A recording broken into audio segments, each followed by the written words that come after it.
আমাদের অভিজ্ঞতা হচ্ছে বাংলাদেশে শুধু পরিকল্পনার অভাব নেই, বাস্তবায়নের গতিরও সমস্যা আছে।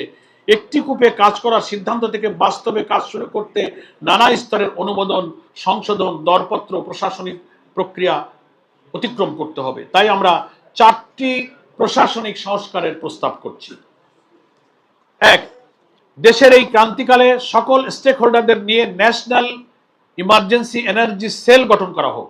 নির্দিষ্ট আর্থিক সীমার মধ্যে জরুরি ওয়ার্কওভার ও সংস্কার কাজের অনুমোদন সক্ষমতা পেট্রোবাংলা ও বাপেক্সের পরিচালনা পর্ষদে দেওয়ার বিষয়ে বিবেচনা করা হোক।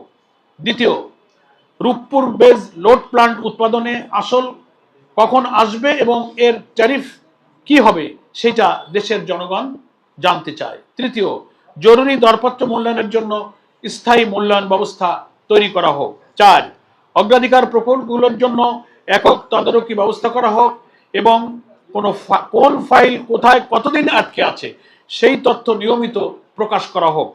চিটাগাংয়ের মহেশখালীতে এবং পটুয়াখালীর পায়রাতে টার্মিনাল